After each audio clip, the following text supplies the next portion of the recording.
자, 오버하겠는데요.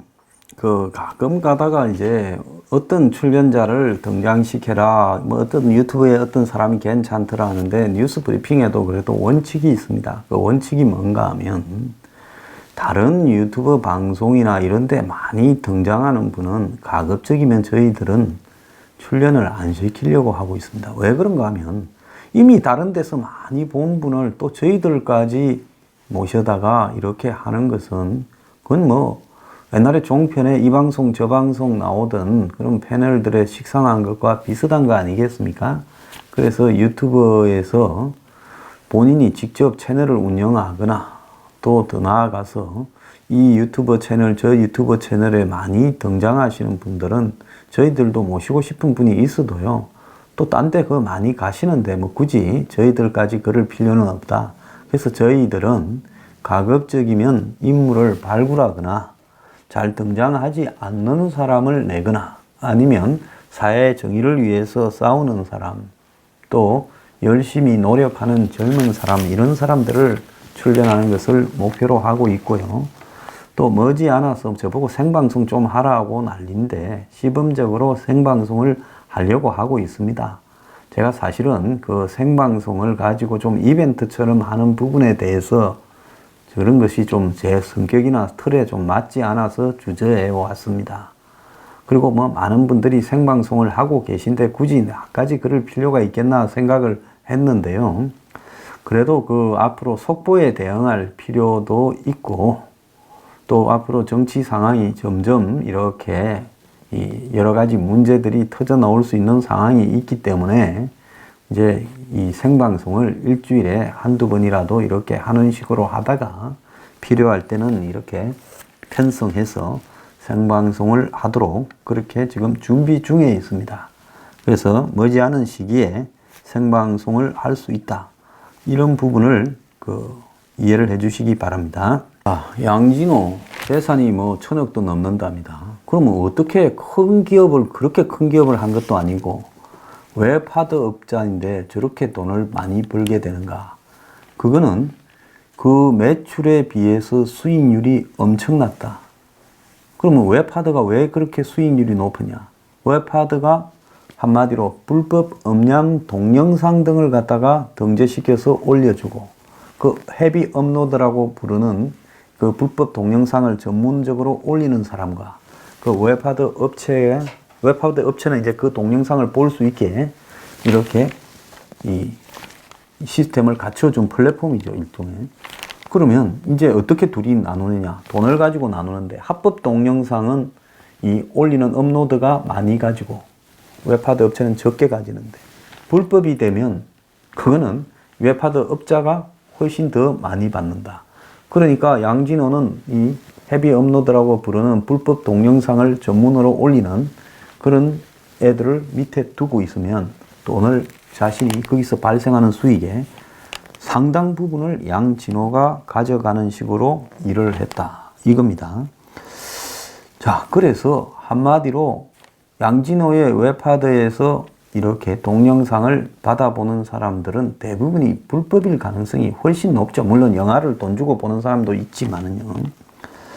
자, 요즘 영화 같은 경우에는 뭐 IPTV나 이런 데서 케이블 IPTV가 또 스카이라이프 이런 쪽이 워낙 잘 되어 있으니까 저는 뭐 불법으로 그런 영화를 받아보는 방법도 모르고 한 번도 본 적도 없을 정도예요. 자, 그런데 이제 불법이 음란 동영상이 유포되니까 이걸 중간에서 걸러라고 필터링 업체를 만들도록 했는데 이제 양진호가 이 필터링 업체까지도 사실상 자기의 영향력 아래에 있는 사람이 하게 해서 뭐 사실상 자기 소유다 이런 말도 있습니다. 그건 조사 좀 돼 봐야 알겠죠. 어쨌든 필터링 업계와도 또 유착이 되어서 영향력 아래에 두고 그걸 눈 감아주고 걸러지지가 않는 거죠, 필터링. 그러면서 이제 그런 영상들이 인터넷에 돌아다닙니다. 그러면 거기에 등장한 여성이나 이런 사람들은 자기가 그런데 한번 오르기 시작하면 사회생활이 되겠습니까? 그러니까 그걸 지우려고 하면 2달, 석 달 하는데 600만 원, 막 1,000만 원씩 달라고 하는 그런 걸 찾아서 지어주는 업자들을 디지털 장의사라고 하죠. 그런데 불법 동영상일수록 그게 한번 오르면 지우기가 그렇게 어렵다는 거예요. 다지 않나 싶은데 또 나오고 이런다는 거 아니에요? 그러니까 몰카 피해자들한테 돈을 받고 이걸 지워주는, 한마디로 이 웹하드로 올리는 거, 또 그걸 갖다가 감시한다고 음란 동영상이 퍼지지 못하게 필터링하는 회사, 그 다음에 그 떠돌아다니는 음란 동영상의 피해자들한테 돈을 받고 지워주는 거, 이 세 가지를 이 사람이 웹하드 카르텔을 구축해서 다 했다.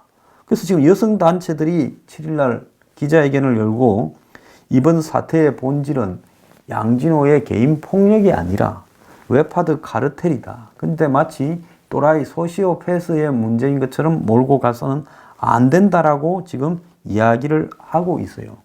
그래서 핵심적인 부분으로 이 헤비 업로드, 즉 그러니까 불법 동영상을 전문으로 엄청나게 올리는 이런 사람과 웹하드 업계, 양진호가 하는 회사들과의 유착 관계가 있어서, 그래서 불법 동영상이 새로 많이 올라갈수록 그걸 돈 주고 받아보는 사람이 늘어나니까 양진호가 돈을 많이 가져간다라는 거죠. 그래서 이 헤비 업로드와의 이 웹하드하고의 연락은 대포폰으로 서로 증거를 남기지 않고 주고받으면서 이렇게 올리고, 또 조직망을 필리핀에 두고 심지어 직원들에게도 성범죄 동영상과 음란물을, 불법 동영상을 올리라고도 했다. 이런 이야기까지도 지금 나오고 있습니다. 그래서 양은 저작권이 없는 영상을 선호했는데, 이 웹하드라는 것이 결국은 누가 올린 거를 자기들이 유지해 주면서 수수료를 받는 건데, 불법일수록 수수료가 크다는 거죠. 자, 불법 영상은 이 올린 업로드가 10% 받아가고 업체가 80%를 챙긴다는 거예요. 그러니까 몰카일수록 양진호가 더 많이 이렇게 벌고, 그래서 양진호가 이런 걸 자주 많이 올리는 헤비 업로드라는 사람들에게는 이익금을 또 나눠주기도 했다라는 주장도 있습니다.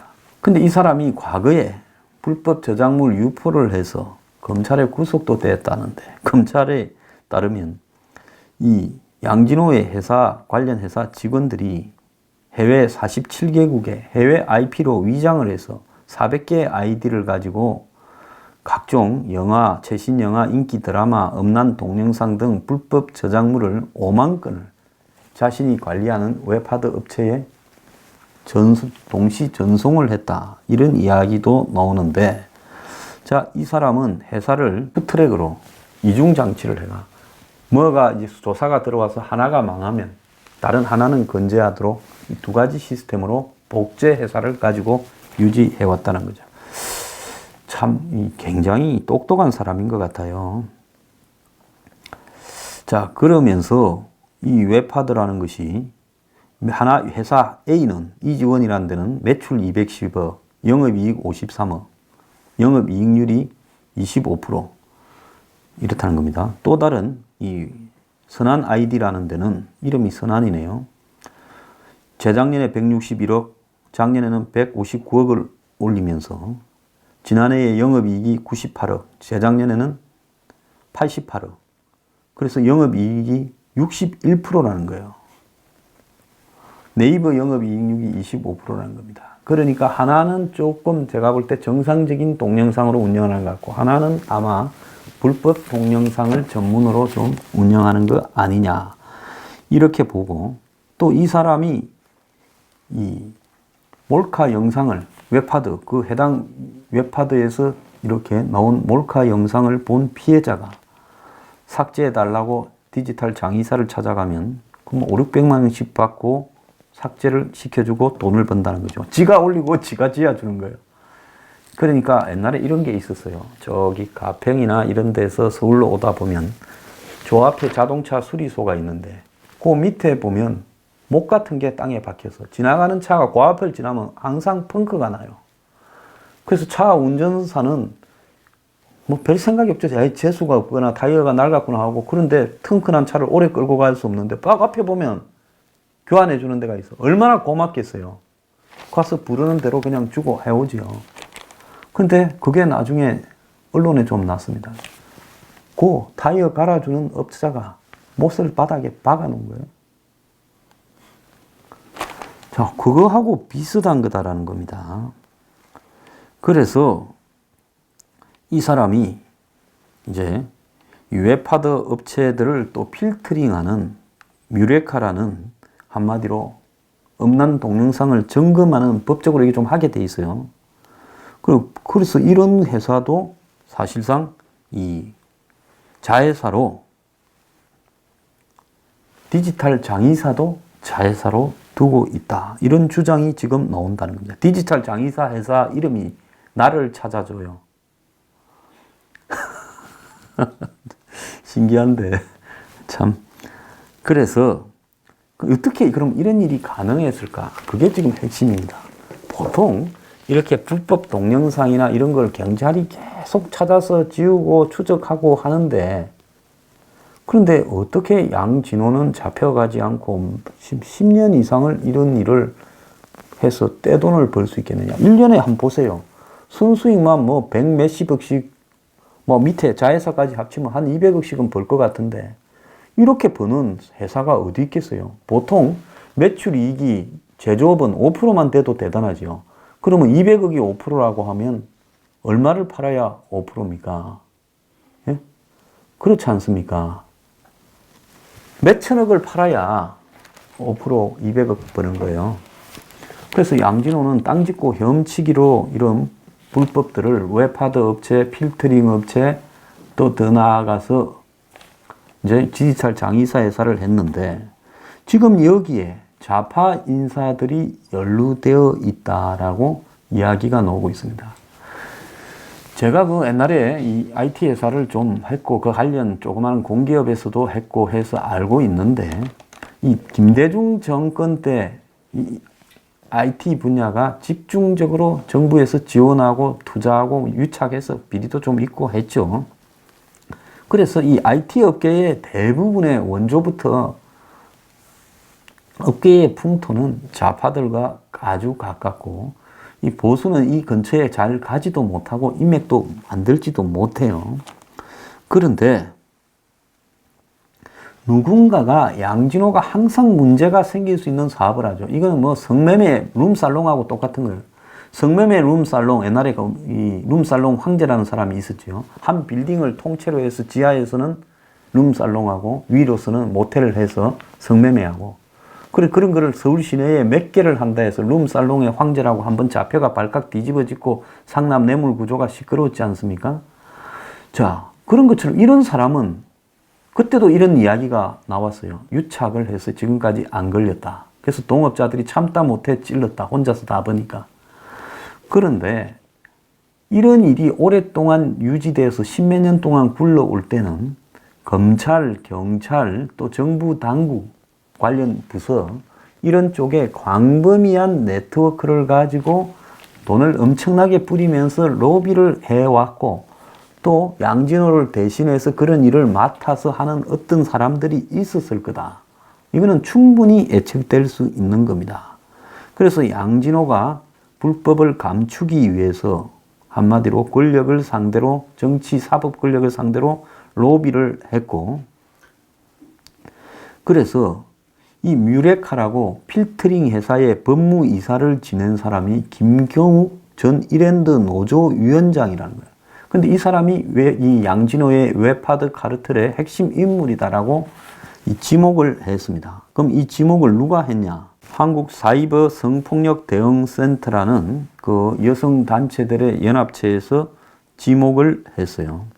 자, 이 단체들의 특성이 그래도 좀 좌파 진영에 가까울 건데, 그들 스스로 좌파 인사를 지목했다는 겁니다. 자, 이 사람은 이랜드를 있다가 퇴사를 한 뒤에 2009년에 한국 네트워크 기술원에 입사한 뒤 뮤레카 법무이사로 승진했어요. 보통 법무이사는 변호사나 이런 사람이 하거나 아니면 대관 로비 작업을 능한 이런 브로커들이 하는 거죠. 양진호 소유 기업 중에 하나인 한국미래기술원 모회사 한국인터넷기술원의 이사로도 재직 중이고, 한국인터넷기술원은 양진호의 웹하드 업체 2개의 지분을 100% 소유하고 있는 일종의 한마디로 지홀딩 컴퍼니 역할을 하는 거죠. 지주회사입니다. 그래서 이 한사성이라는 단체는 2014년까지 위디스크 대표를 역임한 임동중 등 위디스크 임원진들이 진보 운동권과 연결되어 있다. 김경욱 전 노조위원장의 경우 2016년 당시 문재인이 영입하고자 했던 촉망받는 진보 인사였다. 자, 그렇게 이야기를 했다는 겁니다. 그래서 이 웹하드 업체에서 7년 동안 일한 개발자라는 사람이 한 라디오에서 이 디지털 콘텐츠 네트워크 협회라는 이 조직이 이런 것들을 감시하는 역할을 하는데, 이 조직이 웹하드 업체의 일종의 이익 대변 단체인데, 음란물 수사가 있기 전에 업체 대표들한테 조사 나가니까 각별히 유의하라고 공문도 보낸대요. 이 그거하고 똑같잖아요. 불법 성매매하는 업체에 지금 단속 노원이 다 문 닫아라, 오늘은 영업하지 마라, 이렇게 하는 거하고 똑같은 이야기를 하는 거죠. 그럼 이게 뭐겠습니까? 검경에 다 연결되어 있다, 이거 아니겠습니까? 자, 그러면서 이 한사성은 2009년부터 2012년까지 이런 웹하드 업체 연합회 사무국장과 협회장을 지낸 이모 씨는 민주당 당직자로 오래 활동하고 민주당 부대변인과 지역위원장을 맡았고 6월 지방선거에서는 민주당의 한 지역 시장 캠프의 특보로도 활동했고 그렇다는 겁니다. 그래서 결국은 이런 일들이 끼리끼리 이 좌파 운동권들이 벤처에서 또 그물을 쳐서 뜯어먹고 로비해주고 하는 브로커 역할을 하는데, 거기에 비호가 있었기 때문에 지금 양진호의 이런 일들이 가능했다, 이겁니다. 한사성이서 한 말 중에 굉장히 의미 있는 이야기가 있어요. 양진호 갑질 영상 폭로 패는 거 있잖아요. 그 다음에 닭 잡는 거. 이 폭로가 웹하드 카르텔 수사의 물타기였다. 그러니까 웹하드에 지금 이 성과 관련되는 불법 영상 비리가 하도 엄청나서 이런 것들을 조사할 가능성이 있으니까 양진호의 성격적인 문제로 이렇게 해서 갑질로 바꿔버렸다. 그래서 그 뒤에 있는 불법 성매매 동영상의 유포와 그에 따른 이 돈 버는 카르텔 문제는 감춰졌다. 그래서 개인 문제가 아니고 그걸 이렇게 봐야 된다, 이렇게 주장했습니다. 그래서 이 김경욱이라는 이 이랜드 노조위원장이 웹툰, 그러니까 이 웹만화, 웹툰에 송곳이라는 게 있는데요. 거기에 모델이기도 하다는 겁니다. 이 사람이 이 카르텔의 핵심 공범이다, 이렇게까지 이야기를 하고 있어요. 그래서 김경욱 등이 언론사, 법조계, 정치권에 뻗어 있는 인맥과 이 좌파 활동 경험을 활용해서 웹하드 업체의 불법성을 이렇게 다 보호해 왔다. 그래서 이런 거를 갖다가 뒤지지 않고는 안 된다라는 지금 이야기까지 나오고 있어요. 자, 그런데 이 김경욱이라는 사람의 이제 이 경력이 그럼 어떻게 되느냐? 이랜드 노조위원장을 했는데 육사 출신이래요. 머리가 돌아가는 사람이죠. 자, 이 사람이 2015년 12월 1일 이 웹툰 송곳의 주인공으로 이렇게 등장하면서 화제가 돼가지고 웹툰 드라마 송곳에서 말하지 못한 이야기를 이렇게 말한 이력이 나와 있다는 겁니다. 지 스스로 자기 이력을 다 까발렸어요. 98년에 육군 대위로 제대했고 육사 출신으로 잘 나가던 군 장교가 갑자기 군복을 벗고 사회에 뛰어들었는데 군내 비리를 눈 감기 어려웠다. 그래서 비리 때문에 그만뒀다 하면서 대위로 전역을 하고는 당시 까르푸라고 있었죠. 까르푸, 이 프랑스계의 이 대형 이 매장이죠. 자, 여기에 정규직 매니저로 입사를 했는데 이 한겨레에 2008년 11월 3일 이 김경욱이가 인터뷰를 했어요. 자, 새로 부임한 프랑스 정장이 그의 인생을 180도 바꿨다면서 정장은 수단과 방법을 가리지 않고 직원들을 내보내야 된다 해서 그 지시를 따를 수 없다. 까르푸가 한국에 와서 실패했죠.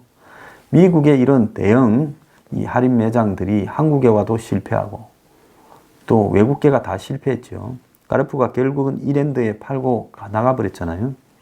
그래서 노조에 가입했고, 그게 2003년 1월이고, 그리고 6월부터 파업에 들어가서 70일 만에 승리를 했고, 임금 인상도 됐고, 해고를 지시한 지점장도 쫓아내고, 노조위원장이 되어서 지금까지 왔고, 그래서 까르푸가 이랜드로 갔다가 삼성 테스코 홈플러스에 넘어갔죠. 그래서 이 사람이 평소 사회 문제나 노조 활동에 관심이 없었지만은 불의에 맞서는 정의감으로 투사가 됐다고 자기를 홍보했습니다. 그리고는 또 이랜드가 인수했다가 잘 안 되니까 또 이랜드 파업을 510일간 주도했대요. 이거 영화가 뭐 마튼가로 이렇게 만들어지기도 했잖아요. 그래가지고 2007년 6월 달에 홈에버 상암점을 이랜드가 인수해서 홈에버라고 했죠. 20일간 점거해서 이 사측에 130억 피해를 입혔다고 징역 4년이 구형되기도 했고 집행유예 1년으로 석방이 됐대요. 나는 웹툰 이런 거 못 봐서 그러는데 다음에는 미생, 드라마로 됐던 미생이 있었다면 네이버는 송곳이 있다면서 자, 이 송곳의 주인공으로 그 주인공 이름이 이수인이었대요. 자, 그래서 이 사람이 군대 전역 후 마트에서 일하다가 판매직 내보내라 해서 신념으로 투쟁을 해서 한마디로 노조위원장 영웅이 되고 이것이 웹툰 드라마로까지 만들어졌다. 이렇게 돼서 상당히 유명해서 정치권에서도 이 사람을 좌파들은 용시하고 영입도 하려 하고 했던 사람인 모양입니다. 그런데 이 사람이 양진호의 배우였다. 자, 그 웹툰 이 송곳이라는 내용에 좀 보면 까르푸 노조위원장이던 김경욱의 이야기를 토대로 작가 개인의 경험과 상상력을 더해서 이 캐릭터가 만들어졌다. 이렇게 지금 되어 있습니다. 민중언론 세산이라는 좌파 매체에 별난 김경욱을 만난다 해가지고 인터뷰가 있어요. 자, 그래서 김경욱이 누군지 이렇게 소문이 나서 자기 위원장이 될 사람이다. 이래서 수소문을 해서 인터뷰를 해서 쭉 한 내용이 나오고 있습니다.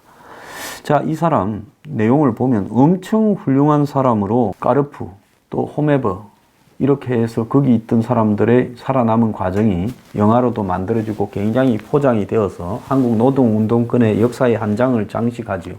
거기에 숨어있는 인물, 희생한 인물이 있다. 김경욱이다 했는데 이 사람이 어찌하여 음란물의 제왕인 음란의 제국의 뒤를 봐주는 사람으로 등장이 되었나. 자, 한사성이라는 여성단체가 할 일 없이 아무런 근거 없이 이런 걸 폭로한 건 아닐 거라고 봅니다.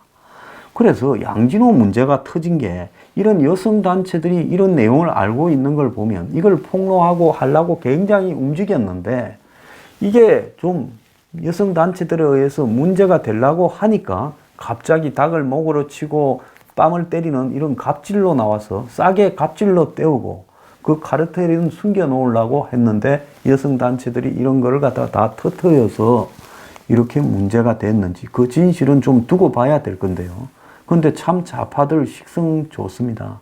노동운동에 희생한 영웅으로 자기를 포장하면서 다른 한편으로 또 챙겨 먹을 거는 음란에 가서 챙겨 먹습니까? 수사하길 바래요. 예? 김경욱을 또 뒤지면 또 뒤에 뭐가 나오고 뭐가 나오는지 과연 김경욱 뿐인지 아니지요. 술 얻어먹고 밥 얻어먹고 골프 치고 돈 받은 사법기관의 관계자들이 한둘이겠습니까? 이거 전부 다 뒤지기 바랍니다.